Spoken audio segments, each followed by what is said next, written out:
College football week 8 is here. I'm Shannon Sommerville with your top 5 college football player prop bets that are available on Underdog Fantasy, PrizePicks, Sleeper, and CHALKBOARD. If you don't already have those apps, make sure to download them and use the promo code LineStar when you do, and you'll get up to $100 of your first deposit match. Plus, for a limited time only right now on Underdog Fantasy, they are offering a $500 deposit match, so make sure to take advantage of that deal. Use that promo code LineStar. And if you're watching us now on YouTube, do me a huge favor, like this video, subscribe to our channel, and comment below. A comment also enters you into the prop bets contest. If I hit 4 of 5 props today, then one randomly selected commenter will win $100, and I'll announce that on next week's show. So make sure to comment in. And if you haven't already, check out the LineStar app. It's a great tool that helps us find the best value in the prop market. The tool I'm using specifically on the LineStar app is called the Props AI tool. Last week on the show, we were just 2 of 5, so we're looking for a bounce back this week. And that's the exact scenario our first player is in. Had a bad week last week, but looking to rebound and in a great spot to do so this week. And this is actually the biggest edge on LineStar's Props AI tool in terms of LineStar's projection, comparing that to the line. We're going with USC quarterback Caleb Williams over 273.5 passing yards. Williams is in a great spot to rebound after being a little bit exposed last week against Notre Dame, where he had 3 interceptions. Miserable performance by that offense. However, this week LineStar is projecting Williams to put up 316 passing yards, so well over that line of 274.5. Williams has cleared this line 5 of 7 games this season, averaging 288 on the year. Going up against a tough Utah team. Utah has the #1 defense in the Pac-12 and the #1 run defense in the country. However, against them last year, Caleb Williams went off for over 300 yards in both the Pac-12 championship, where he had 263 passing yards and 381 against them during the regular season. This season, Utah hasn't faced many quarterbacks that are top 20 in passing yards per game. In fact, they've only faced one. That was Graham Mertz back in week 1 for the Florida Gators. He put up 333 passing yards against them, so I think this is a number that Caleb Williams clears easily. I love the over here. Nice bounce back spot for Caleb Williams. For my next prop, I'm going to the SEC. We're going to the Battle of the Columbias. This one, though, in Columbia, Missouri. This time, Mizzou is taking on the South Carolina Gamecocks, and I am looking at Mizzou quarterback Brady Cook over 291.5 passing yards. Cook has been unbelievable this season, a very underrated quarterback in my opinion. He's 8th in the country in passing yards per game with 293 per game, over this mark in 4 of 7 games, and has been exceptional this season. The Mizzou offense has just been really dynamic this season. A lot of credit goes to Mizzou's offensive coordinator, Kirby Moore, who's just created this really explosive offense for Cook to operate in. In fact, they are tied for 4th in the country in explosive plays or completions over 20 or more yards. In fact, Cook had 411 passing yards against LSU just a couple of weeks ago. LSU ranks 13th in the SEC in opponent passing yards per game. You know who ranks 14th?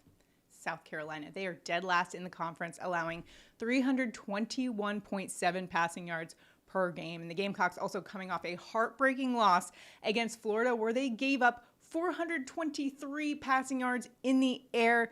They just haven't been able to shut down opposing quarterbacks, specifically the passing game. Their secondary just graded awful last week against the Gators. I don't see them able to turn it around that quick against this dynamic of an offense. The game total also at 58.5. That's a very high game total. We're expecting a lot of points, and they're going to have to pass the ball in order to keep up with Spencer Rattler and the Gamecocks in this one. I think it's going to be a bit of a quarterback duel in this one. So I'm taking Brady Cook over 291.5 passing yards.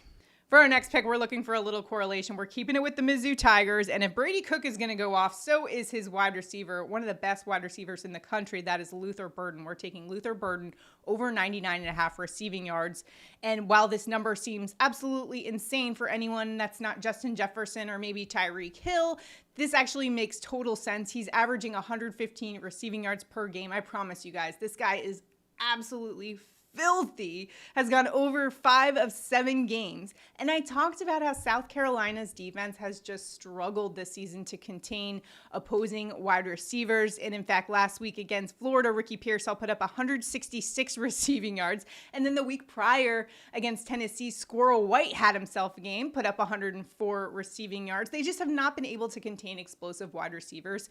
And that is exactly what Luther Burden is. He is an explosive playmaker and has an argument to be the best receiver in the nation. He has been unbelievable, knows how to get open and also escape tackles. He's caused 16 missed tackles. That ranks second in the nation. Take Luther Burden over 99.5 receiving yards in this one, and let's look for a little correlation in that South Carolina game, which has a really high game total, and we're liking the over there for those Mizzou guys. For our next prop bet, we're going to a team with a little bit of controversy recently, the Michigan Wolverines, and a little bit of a scandal, NCAA investigating them for in-person scouting. You're not allowed to do that in college football. Similar to Spygate, Patriots, Bill Belichick, anyone? Well, for now, we're still going to bet the over on receiving yards for Roman Wilson because he's been phenomenal this season. Michigan's going up against their in-state rivals, Michigan State. And we love Wilson's spot here. He's averaging 56.6 receiving yards per game and has gone over that total 5 of 7 games so far this season. Michigan State ranks 9th in the Big Ten in pass yards allowed, so definitely an area that they have struggled. Roman Wilson, one of the best receivers in the nation, has hauled in 3 of 4 contested targets on the year and produced a 142.6 passer rating when targeted. He's been phenomenal and will be a weapon for the Wolverines when they take on the Spartans this weekend. So we're rolling with Roman Wilson over 55.5 receiving yards. And for my last pick of week 8, I'm actually going with a fade. Washington State quarterback Cam Ward under 248.5 passing yards. And you may think I'm insane considering the fact that Cam Ward is averaging 298.5 passing yards per game and was once considered a dark horse candidate for the Heisman. However, I will counter with the fact that over the last 2 weeks, he has put up under 200 passing yards against UCLA and Arizona. Now he's going to be facing number 9 Oregon, who ranks ahead of both of those teams in terms of opponent passing yards. Oregon actually leads the Pac-12 in that category, allowing just 180 per game. Head coach Dan Lanning and the Ducks are going to be big mad coming off that loss against Washington. They're going to be highly motivated. I think this is going to be a game similar to that Colorado State game where Oregon just shut down that high-powered offense. I think it's going to be the same case here, so I've got to take the under on Cam Ward passing yards this week. So those are my picks for week 8. Let me know what you think in the comments. If you think they are great, if you think I am absolutely crazy, I want to hear it. Let me know in the comments. A comment also enters you into the prop bets contest. I'll give out $100 if we hit 4 of 5 props this week. And if you haven't already, check out the LineStar app. The Props AI tool is super helpful if you are playing prop betting. It'll help you find the best value in the prop market. And of course, make sure to tail on Underdog Fantasy, PrizePicks, Sleeper, and Chalkboard. If you don't have those apps, download them. Use that promo code LineStar for up to $100 of your deposit match and a $500 deposit match right now, limited time only on Underdog Fantasy. Good luck, everybody, in all of your prop betting. If you have any questions, drop them in the comments. We will see you guys next week. Good luck.